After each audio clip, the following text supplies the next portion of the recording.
There is a life force, a vitality, an energy, quickening, that is translated through you into action. And because there is only one of you in all of time, this expression is unique. And if you block it, it will not exist in any other medium, and it will be lost. The world will not have it. It is not your business to determine how good it is, nor how valuable, nor how it compares to the expressions of others. It is your business to keep it yours, clearly and directly, to keep the channel open. You do not even have to believe in yourself or your work.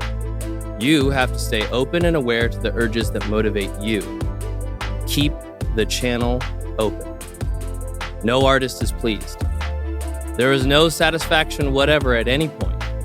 There's only a queer divine dissatisfaction, blessed unrest. Keeps us marching and makes us more alive than others. Martha Graham.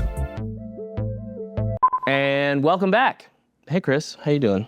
I'm pretty good. I've actually had kind of a crazy day. I had a tire blowout on me on the highway about an hour ago, and I had to work today. My swimming pool also sprung a leak this morning. I had to. It's been crazy, and of course we had a little bit of a party this weekend, so I'm still recovering. Yeah, from it's the vibes. Tuesday.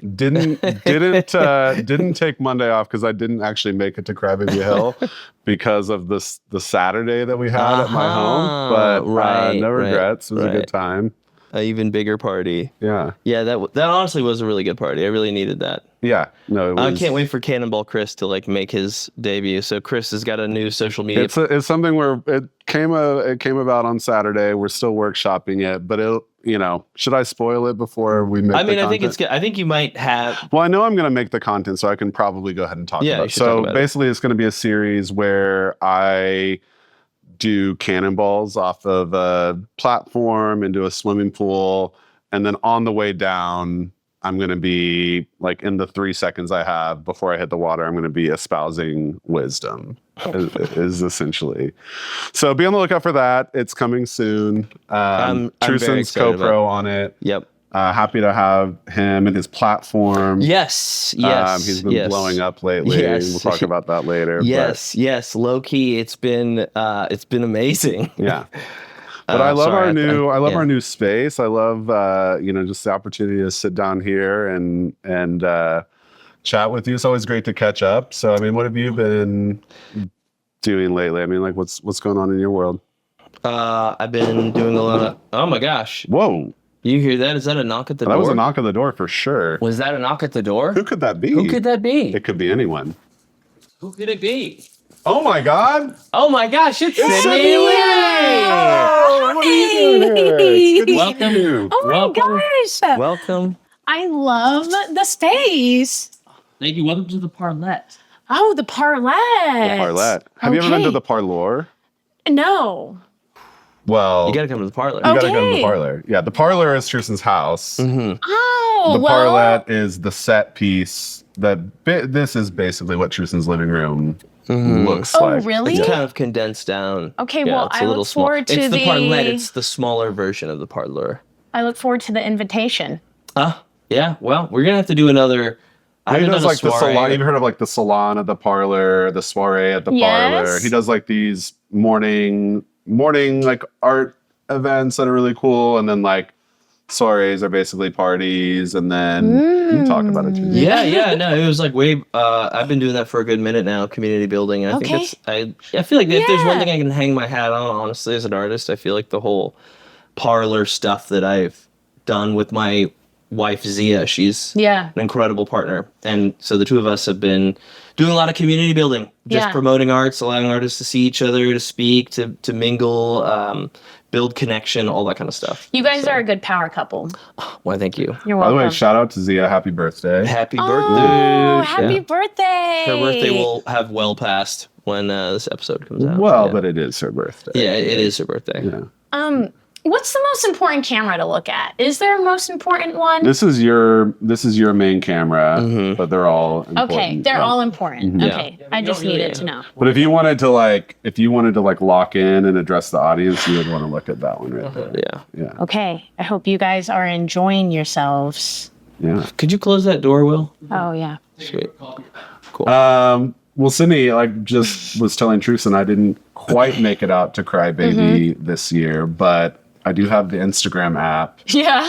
And I did see you pretty well rocking the crowd out there. That's so nice. Yeah, it looks great. Thanks. Looked like a good time. Yeah, it was crazy. I mean, by the time I got there, the weather seemed like it was pretty mild the whole day. And then I got there and it was hot as fuck, of course. But I mean, yeah, closing out the stage, like people are ready to party. How would you so we have, an international audience on our show. So a lot of people don't know what Crybaby Hill is. Do you want to explain Tulsa Tough, Crybaby, just super quick and kind of set the stage for what your gig was? Yeah, I can do my best. Yeah. So Tulsa Tough, and you guys also might need to fact check me on some of this stuff, but it's a huge bike race here in Tulsa. People come to it from all over the world. Yeah. And then there on Sunday, during the race, there's a huge stage that they set up at the bottom of the hill. Is that right? Yeah. Is it at the bottom of the hill? It's like the midpoint. Well, I think, It's like at the first turn of the first hill. Okay, yeah. So anyway, a huge stage, and it's probably Tulsa's biggest party, I would say. For sure. I mean, Oklahoma's biggest party. Yeah, everyone. I would say at least if I had to give it stars, on a 1 to 5 scale, I would say it's 5 stars. Yeah, it's five stars. People are partying outside all day, watching the races. People are dressed crazy. New Year's drunk at Crybaby. It's maybe it's kind of worse. Yeah, it's kind of and just it's a Sunday too. Yeah, it's kind of like the Purge. It's there's no rules at Crybaby Hill. It's just people are out there, unbridled hedonism. Unbridled hedonism. Yeah, people look forward to it the whole year. It's like now we're counting down again to the next Crybaby Hill. But so there's a huge stage. My whole fitness cycle is for Crybaby Hill, by the way. Right. Really? Literally the whole year, I have a moment where I kind of cool down because of the winter, and then I'm okay, I have to. Anyway, so Crybaby Hill is a moment. Yes, it's a moment, and by the time I got there was later in the day. I was the last one on the stage, and so people were drinking all day in the sun, in the heat, dressed crazy. Basically, everyone is half dressed. Yeah. If not at best. Yeah, I'd say 25% dressed. Yeah. And I mean, I was the last one. I was DJing, and they just were Sydney, we need you to just go hard and make people lose their minds as much as you can. And so I just tried to do that within the realms of my personal style of DJing. And I mean, I had so much fun. It was crazy. I have a question about that. Because when you're at the party and there's the DJ on the stage, everybody's in the crowd, you're having fun, and then you see the DJ. And there's always the friends that are up there, and that always looks more fun than when we are, because there's security that won't let us do that thing. And I wonder, is it? I mean, well, I have fun up there doing the music stuff now. They were going to let whoever up on my stage, which I actually don't mind. Wait, really? An open stage? Yeah, but then they let that happen, for the artist before me. And they were people are too fucked up at this point. So we're going to have to keep it small. Of course. And so I just had whatever friends that were around me. I was if you want to be on stage, you have to come up now because they're going to close it off. Right. But I love it whenever there's more people on the stage. But yeah, I guess, I don't know. What do you think? Are you pro small little clique where they get to have all the real fun and we plebes are just I think the real fun. I mean, that's so cool. I want to be up there with you guys. I feel there's some kind of aspirational thing. I think it's a good DJ and a good for the whole situation. But I don't know. Maybe some people want to be on the other side of the fence. I mean, some people want to be put on a pedestal. No shame but in that. But some people like to feel unworthy. Some people really like to be I am nothing. and glorify. Yes. And like to have a whole crew, I feel like, you know what I mean? I just feel like if it's a good party and a good DJ, then like the party's on the dance floor. And like people are also having fun on the stage, but it's like, I've never been in a situation where I felt like the DJ's amazing, the party's amazing, and like the people on stage are having more fun than the people. Well, okay, let's put it this way. I feel like there's a certain amount of celebrity that DJ will command depending on their entourage. And that then kind of makes me, the audience member, assume that this is a better DJ, which, as we know in psychology, will prime me to have a better experience. Yeah. It's the same song. Yeah, but for sure. You hitting play is better, sorry, Chris, than him hitting play because of you being a DJ, right? But if Chris had a bigger entourage, if he had like 30 people and like Brad Pitt was in there or something, of course, his play button might outdo yours. It's all it's perception. Right. I don't want to like pit you against anybody. I know. I think you're hitting on something though that I wonder how much you think about as a DJ, which is like, I mean, all artists have like a persona, but it feels like the DJ world, it's like the persona is like maybe even more important, you know, like in terms of just, you know, what you're doing and like what you want to project, which lines up with like your taste in music and like the kinds of events that you're doing. Like, how do you think about like the persona that you're projecting? Or are you trying to just like be yourself and just be authentic and be real? I think about it all the time because like, you know, my DJ name is just my name, Sydney Lee. And the reason actually why I did that was whenever I first started, I felt like so shy and like not shy that like I was doing this and like not worthy of having an artist name. And so Lee is my middle name. And so I just dropped my last name and I was like, I'm just going to be Sydney Lee. And I think also it's because like who I am on stage now, it's a more elevated, curated version of myself. But like so much of who I present to be is like also so much of me. Like I like making my own outfits. A lot of the times I make my own outfits. Like I like to like, I don't know, just put a lot of thought and effort in how I'm dressed. And like, that's what I do on my normal weekends. And that's what I do as like DJ Sydney Lee. But I will say some of my like imposter syndrome comes from, I was talking to someone who's been in the industry for a long time. And I was like, sometimes I get nervous that like, do I get gigs because like I'm actually a good DJ, or do I get gigs because people like just like me as an individual, or you know, like the way that I dress or whatever. And he was like, you know, I understand what you're saying, but why does it matter? Because at the end of the day, you are like getting what you want, which is gigs. And so all of it does matter. Like it's huge, like your branding and the way you present yourself. But in a weird way, it can give me like weird imposter syndrome, even if I know that like I'm a good DJ in my own right, and I like my style and I trust my style. But yeah, I think it can also just be nerve-wracking, like, you know, being a girl in the scene. Well, on the other hand, like someone who like might have like really great taste in music, but like they have no personality and like they're kind of an asshole to people. Like that person's not going to get booked. Like there is like, it's kind of like anything. Like people want to work with people that are like fun to work with and like do their job well. And so I think those are all part of you that is like, you know, integrated into your persona. Yeah. I think also though, I think part of what you might be touching on is the audience factor of like the moment you start to think about the audience and wonder why they're listening or watching. Right. It's like, what is it really? And that's a tricky thing. I don't know if we're really ever supposed to know that. Yeah, and I think I'm kind of like a believer. I'm kind of so I'm a hypocrite because I am very right now looking at it like literal data and metrics of like who's watching and where are they from and wow, why did this one? And that's like really doesn't seem like where the great art happens. Yeah, that's like that's a different world. You know, I think that's more of like content, entertainment.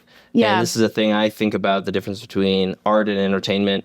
I mean, like DJing and music and all that is very much ideally entertaining. I like it when it is. Right. But I think there's a little more to it than just, I mean, it just depends on the kind of the Well, also it's like in both of like, I think we're talking about like you DJing and like the kind of like content you're making on Instagram. And like in both cases, like the viewer can see that you're having a lot of fun. And people respond well to the energy of someone who is like having a good time. And so that's why I think, and this kind of applies to every art form, like your first audience is kind of yourself. Like, totally. Do you like what you're doing? Are you having fun with it? Is this authentically you? Like, is this how you want to be spending your time? And then it's like, if people are responding to that, that's just like, holy shit, it worked, you know, rather than like going the other way and being like, okay, like, let's look at the market and like these people like these artists. So I'm going to play these artists because this is who's trending right now. And it's like, that is a very like hyper analytical way of approaching your craft versus just like, I'm going to do me, I'm going to have fun, I'm going to be myself. And like, and that's the key at the end of the day. Like you just, if you like what you're doing and, you know, in whatever you're presenting, I mean, if it's honest to what you want to be doing, like then the plus is that other people enjoy it. Like the purpose shouldn't, in my opinion, like, of course you want other people to enjoy what you're putting out there, but like, yeah, you have to really like love it yourself. But yeah, imposter syndrome is a real thing because I deal with it every single day, all the time. But it's okay. I think almost everyone does. Yes. I think everyone, even like, I think anyone says that they don't deal with that is not being truthful. Those are people you should worry about. Right. Don't trust them. No, for sure. But so anyway, I mean, Sunday was a blast. Like everyone was so nice. And I too, like, I just like to party too. And so like, also part of the reason why I became a DJ was because like, I would go to events and I would just be like, kind of selfishly, like, I want to hear the music that I like. Yeah. And so it's like, it really, I was like thinking about it as I was playing up there. I was like, this is so crazy and so much fun that I get to choose what everyone is listening to right now. It is crazy how often you go to like a restaurant or a party, whether there's a DJ or not, and you're just like, I can't believe this is the music that they have selected for this space. Right. And that's the pressure of being a DJ is because you're in front of everyone and everyone knows exactly who has the aux, you know? And also I think at the end of the day, you have to realize too that like, probably not every single person who is out there is going to love every single song selection. And so again, that's also why you just have to be like, I'm just going to play what I know I love. And like, of course, try to make it as appropriate as possible for the event and read the crowd. But at the end of the day, one of my main rules is like, I will never play anything that I do not like. Yeah. I do not care who is requesting it. Like, I will never, ever, ever play a song that I don't like. Yeah. Period. I'm curious. I'd love to just like talk about music with you because I am obsessed with music and like I used to be the person that could like, I felt like I knew quote unquote everything. Yeah. Now this is like kind of before Spotify. Like, you know, I was listening to albums and I was like making playlists and mixtapes and like I had just like a library and I could like hold it all in my head. Mm-hmm. And now, you know, we're in streaming culture and we're falling in love with songs and like not even knowing who the artist is. Yeah. And like, I would imagine for you as a DJ, I mean, it's overwhelming enough for me as like someone who occasionally has friends over to party. Yeah. I can't imagine how I mean, like, I would love to hear just like, first, just like what kind of music you're into lately, but also just like, how do you approach like, kind of like getting a feel for the landscape and choosing songs. And like, I'm sure that it just feels like there's a never ending. Yeah. And like, how do you even like remember like the song? I mean, hard. It's like, I think there's like 100,000 new songs per day on Spotify now. Yeah. Like, I don't know. And it's hard because I actually too am someone with just like a very bad memory. And someone with like, I don't know, with weird anxiety. So like sometimes people will ask me certain questions, almost kind of like that. And I kind of like freeze up a little bit because like my brain just like goes on overdrive of just like all the options. But like, I mean, at the end of the day, what I really love is house music. You know, I love break beats too, but I it's dance music is what I love. Well, how do you define what's a break beat? Because I, in my mind, have a specific thing in mind. Is it what? It's just like, I would say just more of like a broken beat. So like house music is like 4 on the floor, 1, 2, 3, 4, and break beat is not. So it could be like a 4 or 5 tempo or something? Or you know, that I don't know. Okay. Yeah, because I'm not like, I mean, I grew up. Don't worry about it. I was a b-boy at a point, and so in my mind, I'm like, is that like breakdancing music, breakbeats? Well, no. And so it's its own genre, like house. Yeah, but like it all, in my opinion, all falls under dance music, which is like shit that you would hear in the club. And like some people have a hard time dancing to breakbeats. I don't. What's that called? Rhythm? Yeah, right. Yeah, yes. Yeah. But sometimes I feel kind of bad because I'll play it and I still feel like you can still kind of feel ish a 4 on the floor, but it confuses some people. So sometimes I feel bad because I'll play it in the dance floor and I see some people able to stay with it, but some people get a little confused with it. But like really what I love is house music. And like I got into it because I got SoundCloud. And like, you know, that's where you can, at least especially back in the day, you would just hear so many remixes that like you couldn't find anywhere else. And so, you know, I'm on SoundCloud a lot. I do use Spotify, YouTube Music. But then I guess you have to like buy an MP3 to like integrate it into your set? Okay. Yes, yeah. So I buy all my music, but like kind of what I do is like, I go through my Discover Weekly every single week. I go through like the songs that I like. And then as much as I can for each song that I really, really love, I go to that song radio. And then I'll do a deep dive as much as I can on every artist. But really like I will go to the song radio on SoundCloud and Spotify and just go through each one and then kind of keep repeating the process. Are you like taking notes in a notebook? Do you have like some system like digitally to like kind of organize material? I tried for a little bit, but I'm ADHD as fuck. Yeah. So like systems are really, really hard for me. So I have a list somewhere. I actually don't know where it is anymore. But that's a great idea and I would like to get back into it. But, so no, I just really just like keep going through my stuff. And then it's like this never ending loop because you can do that forever and ever and ever. But that's how I find my music. And then I'll do the same thing where I buy a lot of my music is Beatport. And so I'll do the same thing on Beatport, like, because each one, for even if you use the same song on each platform, they'll give you different suggestions of songs that kind of fit.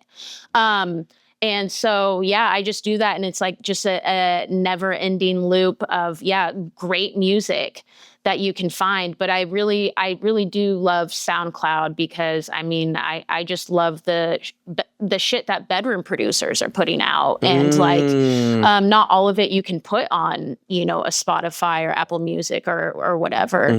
But then you just kind of just have to make sure that like it's loud enough and doesn't sound like shit whenever you play it out. But yeah, I mean, I love doing it. It's so much fun discovering new music, but it is hard. Like at this point, of course, I have certain artists that I love a lot and like the sound. I'm actually currently working on my own EP, but the sounds. So you produce as well? Yeah. But I know you've done some stuff with Heartwork. Yeah. I've kept it like, okay. And it's again a little bit of the imposter syndrome. Like I've kept it a little bit more to myself that I'm also a producer because like all the stuff I've put out has been collabs and like, I'm really excited to put out something that's just like I am like the main artist, the main composer of the music, and that is fully Sydney Lee. Because whenever you collab, it's awesome, but you know, it's combos of both of your sounds. But like, yeah, I have a lot of stuff actually in my computer that I just haven't shared because I've found that it's interesting. I'll watch boy producers like, you know, share their works in progress and stuff all the time online. And I'm like, my shit sounds like, you know, just as good, if not, in my opinion, because it's my style. I don't want to say better, but something that I would rather listen to. But like, I just feel like I need more like of the bravery that like white men have, if I'm going to be honest. Honestly, same. But no, I think with imposter syndrome, it's like always a function of like new territory. Yeah. Like you're doing something that's beyond. And like, for me, it's like when I get good at something, I get bored of it. And then I want to like do something different. And then I start to feel the imposter syndrome again. But that I think is like, you know, if you believe that like humans are supposed to like evolve and expand, then it's like, that's kind of how you should maybe not like always be feeling, but like every few months you should probably be feeling that like, ooh, I don't know about, you know, like otherwise that probably means you're like playing it safe in your comfort zone. And you should be able to look back at your shit and always maybe be a little embarrassed or a little bit cringed out of like what you did in the past. And that just is like, you know, I think also I've been kind of secretly producing for like, I don't know, like 5 years, but getting more serious about it over the past few years. But like, even whenever I think about me starting out to DJ, like one thing everyone has to realize is that, yeah, maybe there's a baseline of a natural talent that we all have, but you're going to suck at anything that you start to do at first. And that's why like anyone who is a creative who wants to share, if you want your creative to be your job, you have to share your art. And like, I think anyone who is like pursuing that path is super brave because like you're naturally just not going to be at your best whenever you start. You might, you know, kind of suck. You have to suck. That's because you don't know what the fuck you're doing. I mean, I look at like I think the real superpower, the people who succeed are the ones who are okay. You can't be scared of sucking and like, I'm bad at this. Yeah. Why do you care? Yeah, right. I don't care. Right. Obviously, it's trash. Right, right.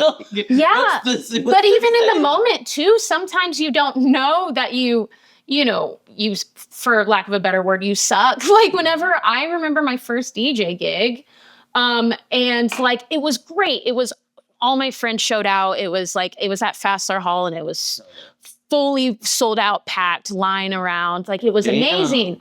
But I look back and I was like, I know for a fact my mix fucking sucked. And like, I don't think anyone really cared because the average person just like doesn't want it to be too clunky as you transition. They just want to hear good bangers at the end of the day. But like, I for sure look back and think about how I've sucked to where I'm at now.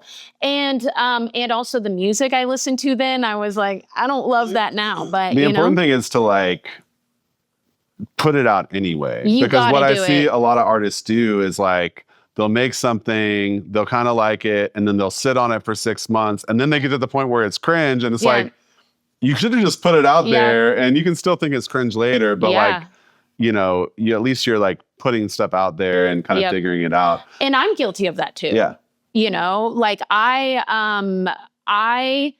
am like historically, I consider myself just whenever I'm historically kind of like a late bloomer or like like everything I've ever done that I'm proud of, I look back on and I always did it like years later than I would have liked to. Like I always thought about it way too long, but I historically also have eventually always done it.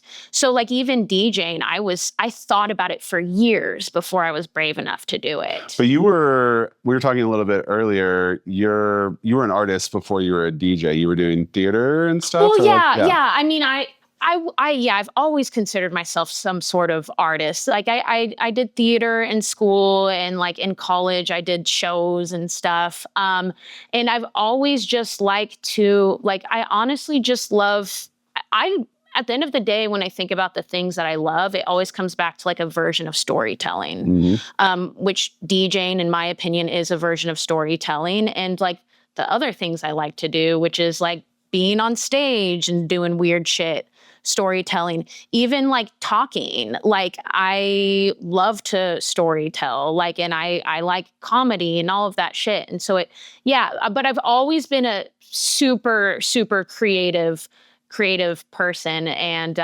I'm really lucky with like how kind of, I don't know, ADHD and all over the place I am. Like whenever I started DJing and started putting content out that like, hey, I'm a DJ. And that's how I let people know. I just started DJing online, and I was like, this is who I am. And I just like try to embody that, like, I'm a DJ, whoever wants to hire me, I exist. And like, I pretty quickly started getting gigs, probably faster than I should have in relation to like actually my skill level. But it forced me to practice all the time and get good, maybe better faster than I would have if I was just doing it on my own. But it also probably forced me to have some more cringy moments in front of people, but it's fine. I'm cool with it. Yeah. It's part of the journey. So. Do you remember, like, what would you say is like the biggest difference in like yourself as an artist, like now versus like when you started? Has your taste changed, or like, you know, your sort of persona, or what? I'm laughing because like so much. Yeah.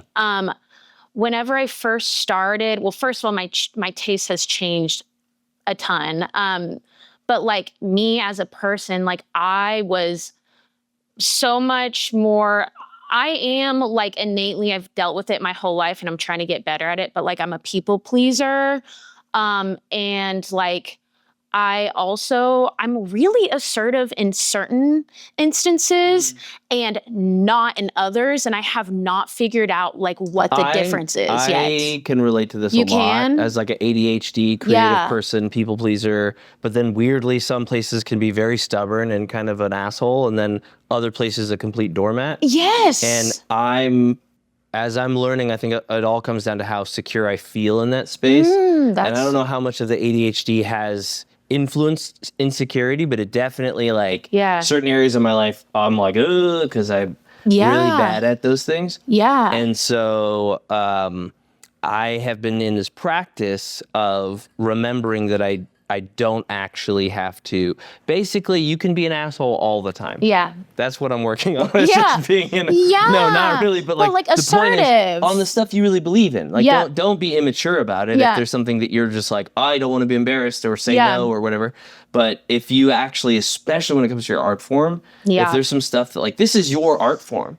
You know, I was talking to my wife about this because I'm making a proposal. And I was like, some of these things about it, I don't know. And then she's like, well, what about this and that? And was kind of talking about changing it fundamentally. Yeah. And I was like, well, why do you need this piece? Why do you need that piece? And I'm like, because it's the art form. Yeah. I don't need it at all. Nobody needs this. Yeah. Nobody needs my art. Right. So why do it at all? And so when it comes to compromising your work to kind of fit in for some other thing, I mean, in commercial sense, there's a world for that. But I think for your art form, again, nobody needs your art. Right. You have to make it. You know? It's no one's asking you to be like, hey, make it just the way that you would make it and only the way that you could make it. Yeah. You know, so. And so it was, like whenever I first started, like and maybe, you know, you saying like you have found that it depends on how secure you are in the space, because of course, whenever I started, I was not very confident because I was new, and like it is scary, and you know that you are less seasoned than the other people who have been doing it. And so I like kind of let people talk to me in certain ways that I shouldn't have, and was you know, put in some situations that like today, had that happened, I would have ripped someone a new asshole. Am I allowed to say cuss words? Yeah, absolutely. Okay. We prefer it. Okay, great. Yeah.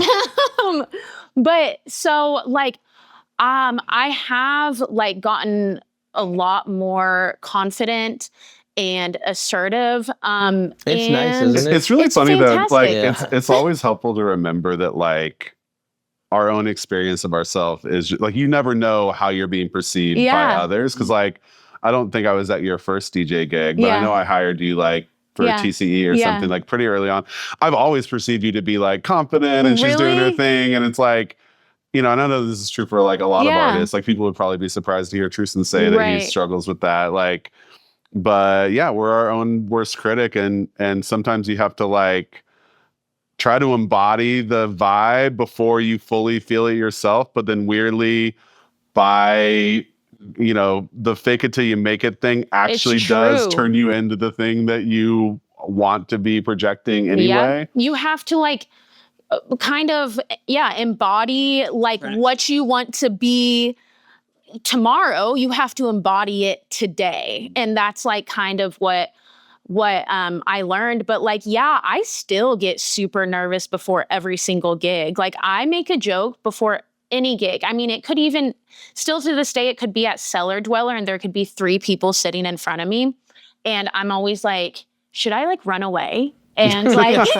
should I run away and like ruin like the whole reputation I've built for myself for 5 years and just fuck it all? Because I get so nervous before everything. And so like, obviously on Sunday with a really busy crowd, like I was like, I just ate when you're getting real time feedback too, because like if you know, like obviously if people are dancing or whatever, but at a certain point, like you're the DJ, you're probably sensing you are how people are like, they're, you know, you can just intuitively feel like they're really feeling this. Like, this makes me want to play this song or whatever. All versus the time. Like, you know, okay, maybe this is not the right song for this room or whatever. All the time. I mean, you'll be thinking that, or like you'll be super high energy for a while, and it's like it seems like people are getting a little tired, and so you'll like try to change the vibe to a little bit lower energy, and sometimes it really hits, and then sometimes it's like a little too different. You're like, fuck, all of these people hate this song.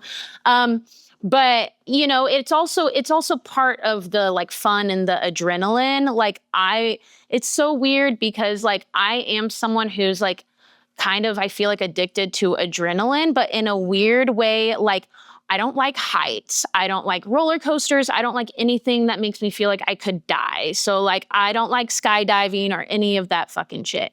But like what I do like to do, and it's so weird because every single time I'm like, why do I do this to myself? Why do I do this to myself? I hate the feeling of being nervous, but like I have given like speeches like quite a few times, like, you know, like I said, theater and being leads and stuff, and like now like DJing, and it's like every single time I'm like, why the fuck am I doing this? Because I am so nervous, but I always end up having a blast once I'm in it, but it's right before I'm freaking the fuck out. Well, also if you didn't do it, you would be bored. Yes. And you would be aware that you're not living up to like the life that you actually want to live. So it's like Absolutely. You have to. You have to put up with the cringe and the nerves and all that. Yeah. Did you ever, this happened to me a lot as a kid, where there'd be a moment where there's like some kind of big social pressure, and I'm like, okay, I'm going to do the thing, and then I chicken out and not do the thing. Yeah. And then it like ruins me for like a while. Absolutely. And I'm like, dang. Have you guys felt that before? Totally. Okay. I feel like you do this to people. You tap into this at the salon at the parlor. Yes, which I have felt guilty. Like I have gone up on the soapbox, I think, one time, and there's been like another time that I was like gonna go up and then I didn't. And it stings for like a while when you know that you're like, you know, I view it in terms of like your soul is like pushing you to do this thing. And it's like they are little like, you could call it a test. You could call it like a portal that you have the opportunity to walk through by like basically, you know, eating the death cookie, like pushing through your fear or whatever. But I've noted you like, because you'll say this like at your house, you'll be like, if you do this, you will be a champion, and you will walk out of and it's so true. Like you will walk out of here, you will be exhilarated, you will be victorious, and if you don't, then it will hurt for a very long time. Yeah. No, but it is true. And I had read this a while ago. And so I've been putting it to the test. And it feels like it's actually starting to pay off now, where you just go ahead and do the thing scared. It's that's where the most that's where victory is on the other side of that fear. It's it's like you face those things. Yeah, because the fear only goes away when you push through it. Like you don't, if you wait for the fear to go away, then it will never go away. It goes away because you did it and it worked out. And it's this weird, at the end of the day, because it's like, so we can give speeches in our own living room alone. Like I can DJ in my own living room alone. And it seems like a lot of it comes back to like the fear of perception of others, because why else would we be scared to like give a speech in front of people, or like, because it's like publicly messing up seems a little scary, but it's like, at the end of the day, why do I give a fuck what like Becky, who like I had second grade math with, thinks about me on Instagram, when like all the people who love me, who should be in my life, like will love me no matter what, and like through all of my cringe and stuff. But like, yeah, I mean, I feel like you can take it even further where you will love you. And that's the most important thing at the end of the day. If you can find that space, I feel like as an artist, the moment you're like, I'm no more compromises. No more, this is for me. This is my art. Going back to that vision. Right? Because like no one's asking, well, maybe some people are asking you quite literally. They're probably asking you, like, hey, are you available on Sunday? But like to be a DJ at large, right? It's like, it's your choice. But no one asked me to do it at first, I found that path. And like, two, it's like me personally, I'm such a daydreamer. And so like, I really daydream about the things that I really, really, really want to do. And I think that's kind of the sign from the universe of what I should be doing, because I will think about things all the fucking time and visualize it. And the DJing stuff, like I thought about it for so long before I was brave enough to do it. And like, I remember I literally, like, I got my first DJ deck whenever I was like 21, touched it for like 2 seconds, and I was like, fuck it, this is annoying. Like, I don't know how to work all the buttons, and I got annoyed. Didn't touch it for years, but I was still telling people for years, like, I want to be a DJ, like, someday. And one of my friends actually, she doesn't remember this, but she was like, oh my God, I'm sorry, that was so mean. But I was like, no, you were right. Like, I told her, I was like, well, I'm going to be a DJ one day. And she was like, no, you're not. And I was like, well, I was like, do you not believe that I can do it? And she was like, Sydney, I believe that you can do anything that you want. I don't know if I believe that you'll put in the work to do it. And I sat on that. Shout out to the haters. Let me say. And I thought about that. And that was like 3 years before I finally fucking sat down and started doing it for real. Well, and that's, I mean, my college friend group was a bunch of like would-be artists that like would talk about the screenplay or talk about the web series or talk about, and then it's like, you just talk and talk and talk and nothing ever happens. So it's like, you could say like she was being a hater. You could also just say like, your friend knew a version of you that wasn't working. And it's like, you know, you had to like level up in all these different ways and like literally become the person that does that thing. And the people in your life that knew you before, like, they're not going to know that you have that in you until you bring it out. She was being real with me. And like, you know, I knew this isn't how life works, but like the procrastination was so real. Like the fear was so real that I was like, if I just say it enough, like that I want to be a DJ, because I was too scared of the sucking part and the hard part, that I was like, and the boring learning part. And the boring learning part. Cause it's boring. It's boring at times. And like, I was like, I'll just like say it to the right person one day who will be like, I like you, who's a DJ. And they're like, I like you and I believe in you and I believe in your energy, even though you don't have anything to show for it. You can be my mentor and I'll show you exactly what to do. And then I woke up at 25 And I swear to God, it was on my birthday. Something fucking snapped. And I was still telling people I want to be a DJ. And I was like, Sydney, you have to start doing this shit now yourself or it'll never fucking happen. Because no one's going to take you as a mentor whenever you don't have one thing to show for it that like you haven't shown that you have that initiative, that passion yourself. And so that is when like I literally woke up, I was 25 and I was like, we got to start fucking doing it. And so I started making phone calls because I know how I work and I try to skip steps. And so I actually started taking DJ lessons. Is how I started. So I don't look at my deck and try to do the most confusing thing possible. And then I get pissed off and not want to touch it for a few years again. Which that's humbling for a lot of people too. Just like taking a lesson. Like, no, I just want to be immediately good at this thing. Yeah.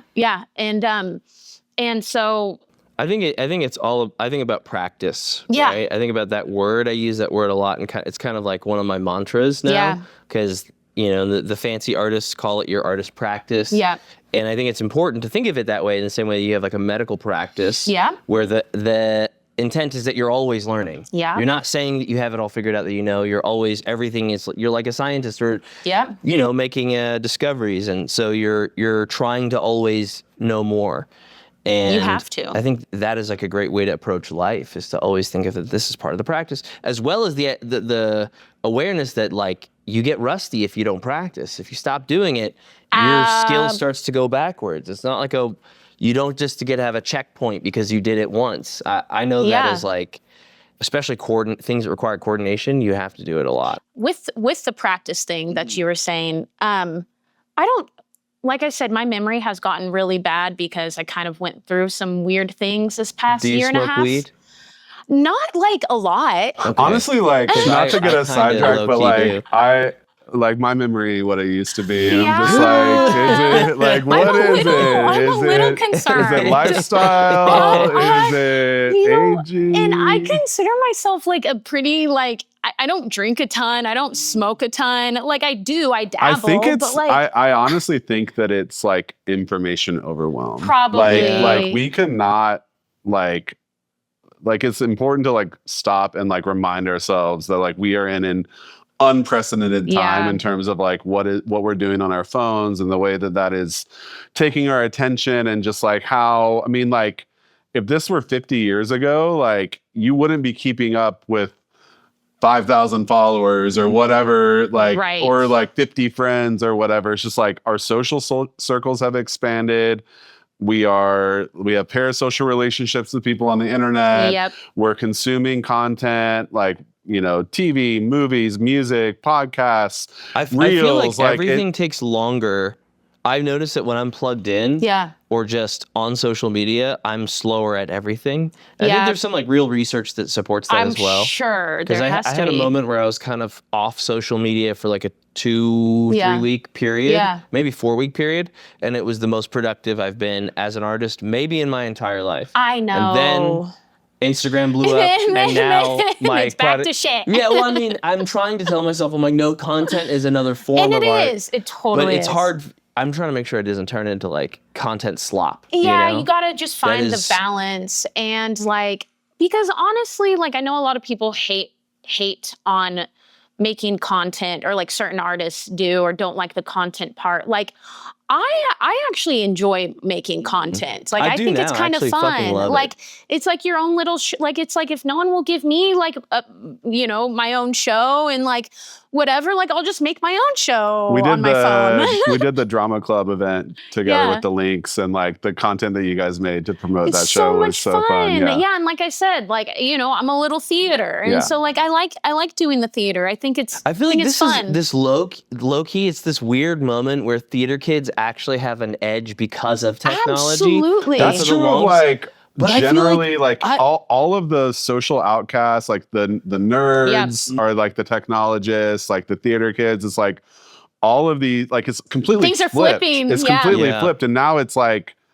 like when I was in high school, like it was not cool to be into Marvel. You know what I mean? Yeah. And like now Marvel is like mainstream culture. Is like I was ridiculed because I didn't see Avengers like for the first year that it came. You know what I mean? It's like, what happened here? Like for sure. The cultural bait and switch, man. I know. I'm like, Kids I are guess getting I'll bullied read more because they comic don't books. play D&D. Man, it was the other way for me. It's honestly dude, good yeah. shit. Yeah, Good shit. Like I'm so happy for all the like, you know, the quote unquote like drama nerds and whatever who are like having their moment to be creative and like, get to take it however far that they want. Because like, me being in theater in high school, like I was always kind of like, I don't know, I was typically like accepted in like most different cliques, you know, but like there was definitely people who were like, who, you know, were whatever you want to call them of the people who think that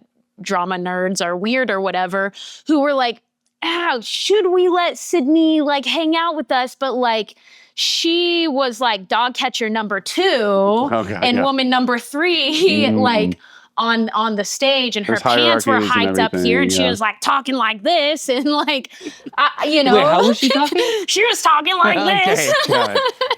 Did you do competitive speech as well, or just drama? I didn't do competitive speech, but I was in competitive one act, and we, whatever that means, but we got first in our thing. So. I did competitive speech and debate in high school and middle school. I thought about it, but that was one of the things I was like, it seems a little too scary for me.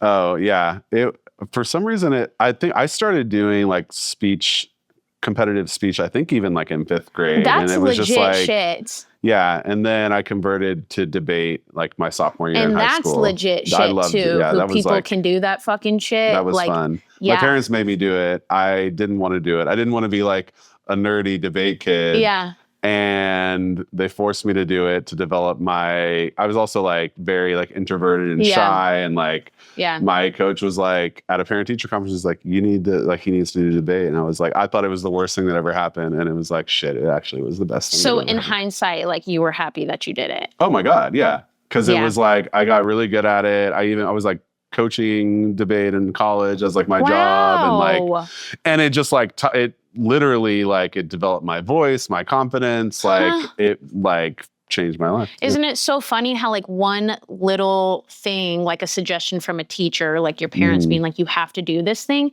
can like totally shift the whole projection of your life. Yeah, it's weird because like, and I'm not a parent, but I do feel like there's this whole like, we need to let the kids decide who they are and what they want to do, and that is absolutely true. But there is like a little sprinkle of like, but you have to try this. Yeah, you know, that like I think for me was helpful for sure for the present parents who like are actually like in tune with like what's going on with their kid and like can see certain things, because you know there's also the side of like the parents and like the parents of I would say of artists a lot of the times, and maybe I'm speaking from my perspective, who like can't understand that art could be like a real career path. It seems like, and I would say here in Oklahoma, maybe people are even more scared of it because it's probably more normal in like California and New York, or like on the coast, where they see people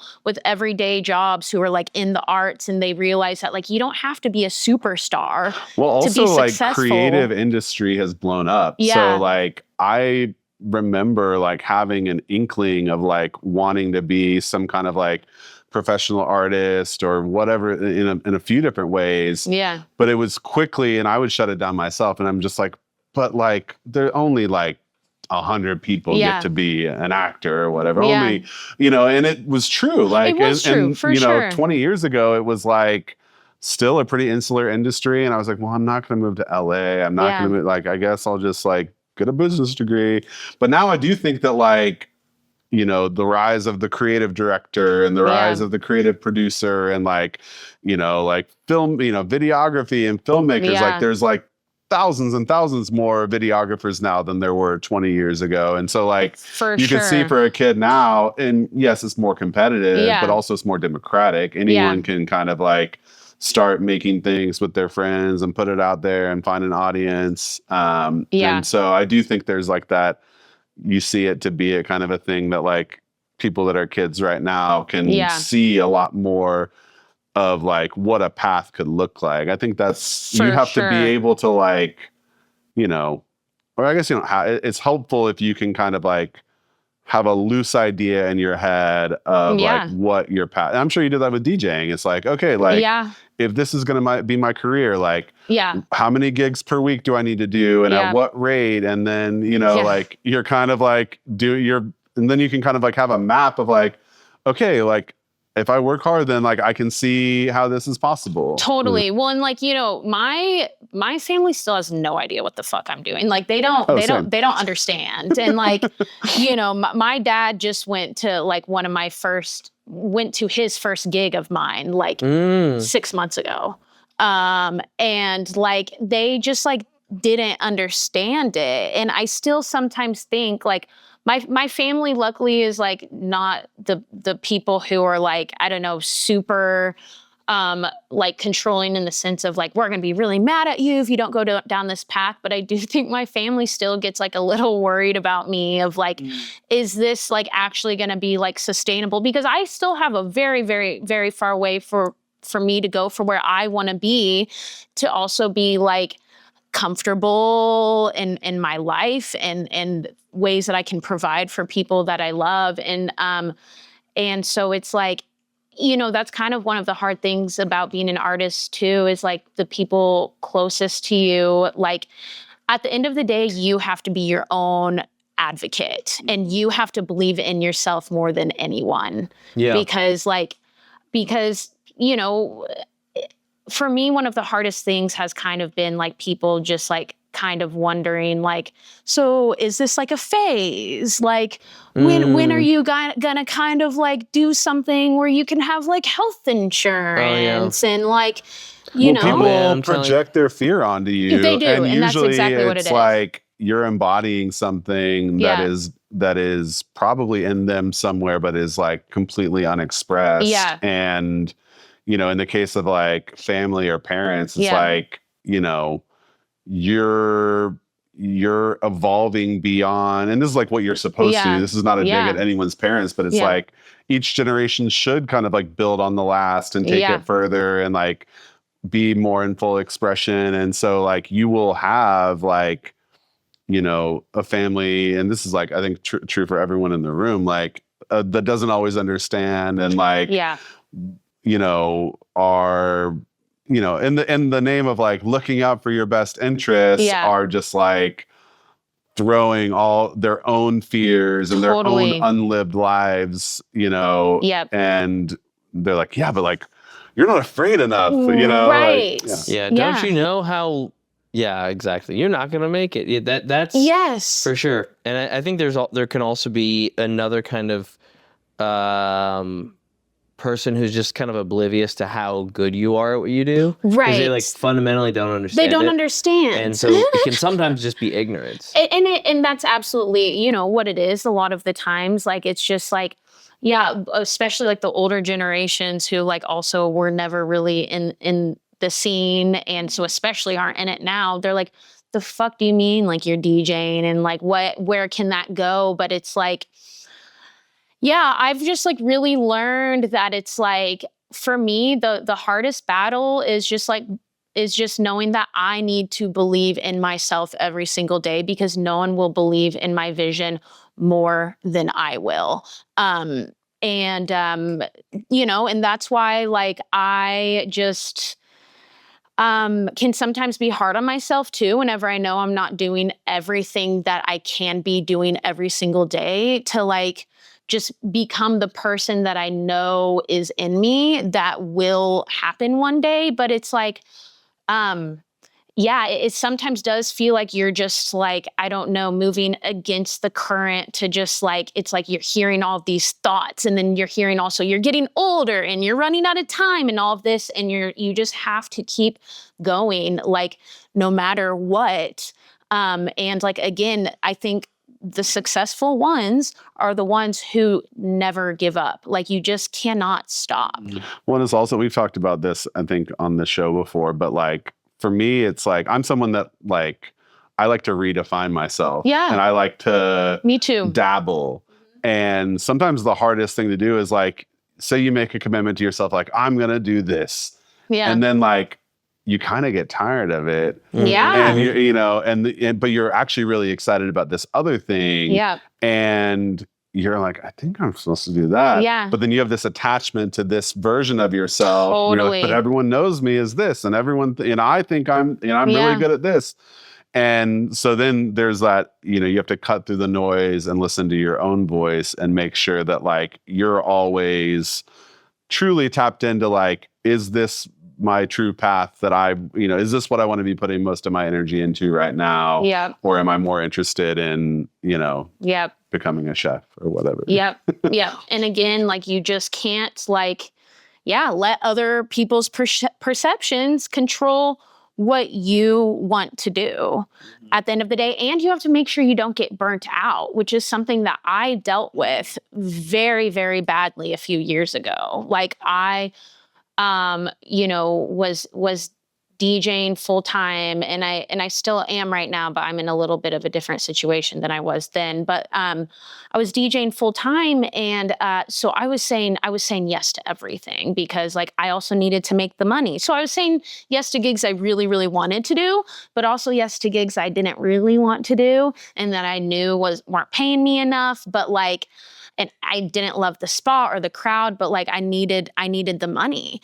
And I also felt the quality of my performance start going down. You weren't having as much fun. I felt it. Yeah. And I was really disappointed in myself for it. Like I felt like I was letting down other people, and maybe other people noticed, or maybe they didn't. I still don't know that today, and it's really not my business to know.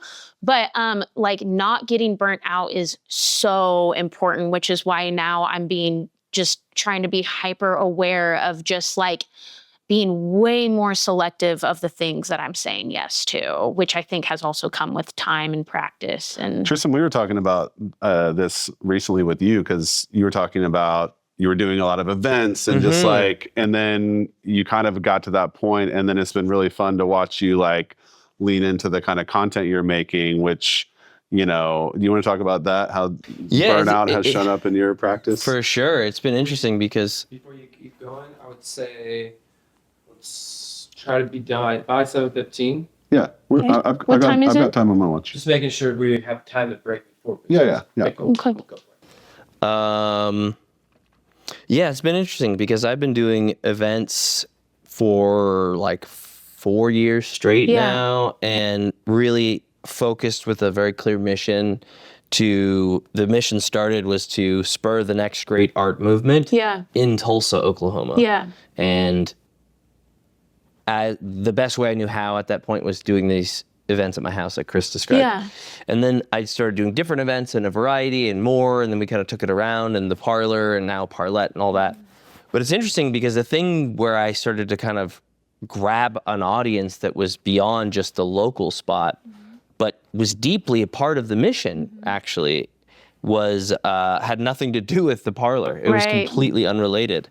I didn't see that coming. Yeah. That was a surprise. It was honestly kind of a mind fuck at first. Yeah. It was like, whoa, is this the audience I want to have? Because none of them, do they know? Like, I have no idea who these people are, where they came from. Are they going back and seeing the old content? Some people don't know. I met a guy yesterday, and he only knew me as the graffiti review guy, which was like, wait, so you don't know anything about me? You don't know the parlor? You don't? And it was like, he's here in Tulsa doing also similar stuff. It blew my mind. I was kind of offended a little bit low key. I'm like, how dare you not know these other things? But the thing is, I wouldn't have had that opportunity to do this new thing had I continued feeling stuck, if you will, or committed to a specific role I had given myself. Yeah. And by letting that go and literally moving out, my practice had been in my house. Yeah. Now it's here at the studio. Yeah. It allowed me to have some freedom to change what I was doing, and those kinds of serendipitous thing like leads you to the next thing, which leads to the next thing.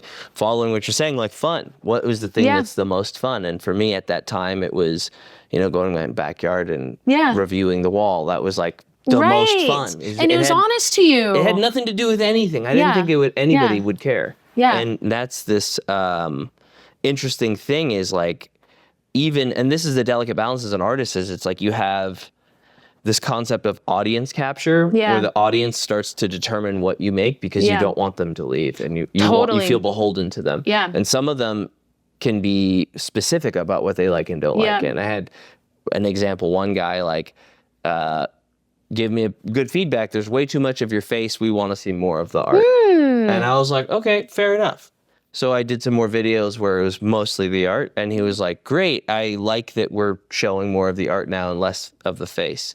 Good stuff. And then I released an old video that I had just for, like, I just hadn't had a chance. Sure. And he was like, oh man, I forgot. I thought we had solved this whole face thing. Oh my God. And it's funny that it stuck with me. And I just replied to him. I told him, unfollow me. Yeah. You know? And I wish there was a finger emoji, because it's like, I think there is now. There Okay. is now. I should go back. You have to have an iPhone. I need to edit it's it. only on the iPhone, I think, too. Trueson's an Android. Yeah, I'm an Android user. Android. I know. Yeah, Yikes. yikes. I'm just saying, it gets great camera. It gets great video, audio. You are right. You're right. The thing that I think about that with that whole thing, and this is what some of my other friends and mentors who are like big will tell me, and it's the same thing kind of what we were talking about, is like you have to stick true to yourself. You have to. Because that's what got this thing to blow up in the first place was there was no audience. It was just me. And I honestly was like, it's going to be, in my mind, it was like 60 people I thought were watching. And they were like some of my neighbors, close friends, and then family friends from like years and years ago. And that was really kind of the people I was talking to. And then slowly it started to become this whole thing. And now, anyway, it's fun to see what we do next, but like, I'm not gonna make anything I don't want to make. Right. And I think it's not because I want to be, part of me is worried, it's like, is that selfish? Is that arrogant? But I think it's truly for the best of the content. Totally. It totally is. Yeah, if I start doing like, I think they'll like this, maybe they'll like that. Then it's like, you become kind of like a, I don't know, an attention slut in a way. Yeah. Or it's just like, and it's I just not authentic anymore. Yeah, and I don't want to be that way. No.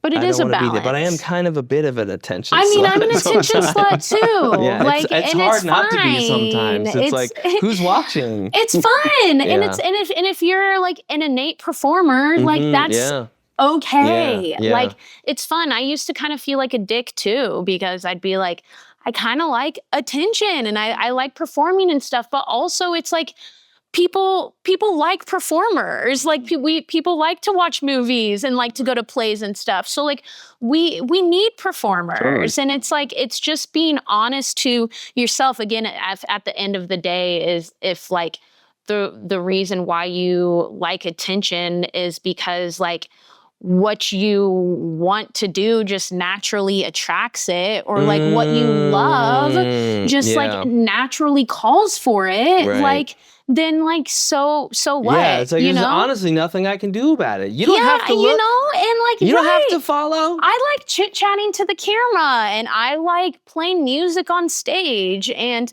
you know, again, it's like, as long as at the end of the day, we all are like doing it with like kindness and grace and good intentions. And like, I've kind of really dug into like, what is like my actual purpose of like the path that I want to be on? Like, why do I like strive to honestly have some sort of platform, and like, and what is really like the deep reason? And like, for me, I think it's like, I've observed so many people that I love who have these like dreams and desires that they think are like out of reach, that like, I want to be an example for people that like, nothing is out of reach. Like, you can do anything, but you have to believe in yourself and you have to do it. And like, I don't have much of a leg to stand on right now. Like, I'm really proud of myself for like doing the DJ thing whenever I was too scared to even do it at Fassler Hall at one point, you know, and I've gotten to do a lot of really cool things,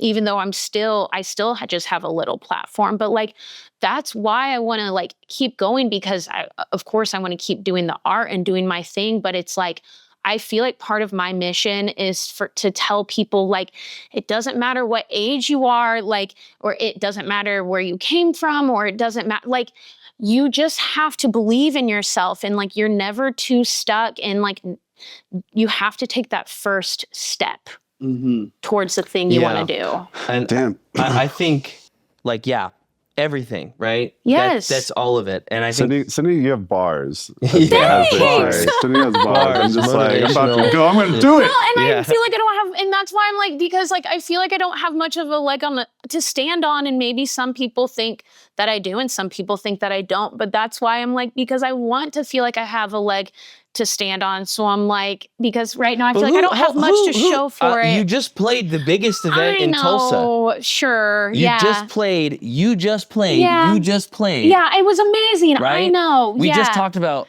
Crybaby Hill is the thing of Tulsa. It's awesome. It is awesome. And You're dunking on it. I know. And so sometimes Backboards, I do. Maybe shattering sometimes I do. Stepping on them. You're right. Stepping on the haters. Thank you. And I need to Take be better. Notice. You are not as cool as her. You ain't shit. You ain't on this channel. To quote Trueson, you can't do that. You can't do that. You can't do that.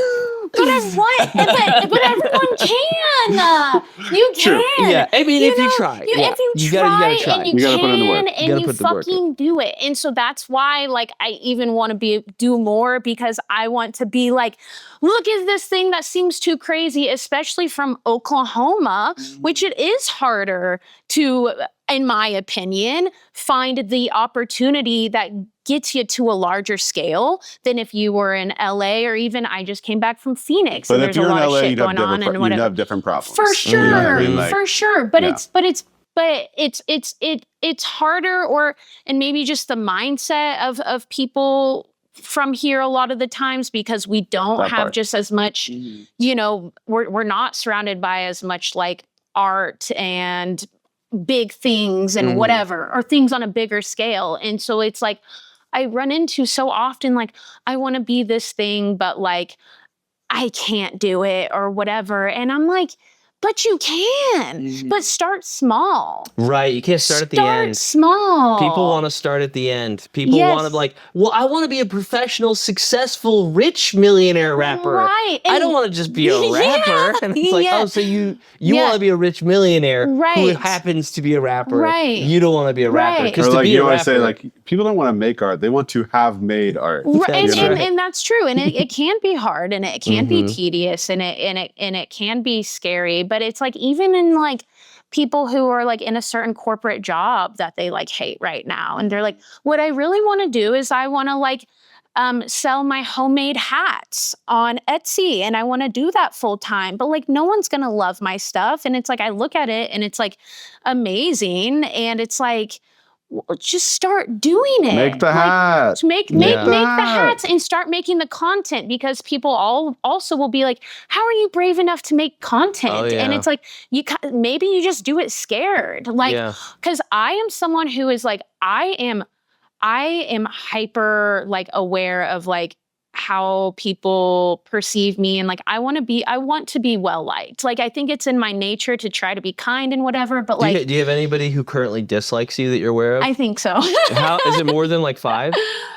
Not that I know of. You're probably better at Not it, but that I know there's of. a thing I found, like recently having a situation where somebody who I think held me in very high regard doesn't like me anymore. And in the past, it would have been very difficult for me. Yeah. But it weirdly has like, I grew up a little bit. I was like, oh shit, okay, cool. I'm a grown-ass motherfucking man. I can stand on my own 2 feet, and people can dislike me. In fact, they can hate me. Yeah. Right? And go for it. Go for it. Yeah. I have to be the bad guy. What?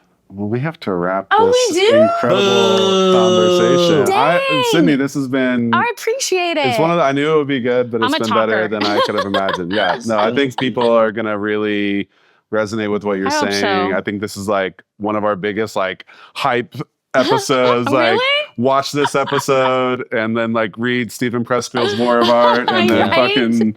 go do it. So thank you so much for being here. I appreciate it. If you want to look in the camera and say where people can find you, follow you, anything coming up, this will probably be out in a few weeks. So just like Okay. Talk your shit. Okay. Yeah. Everyone, I'm Sydney Lee.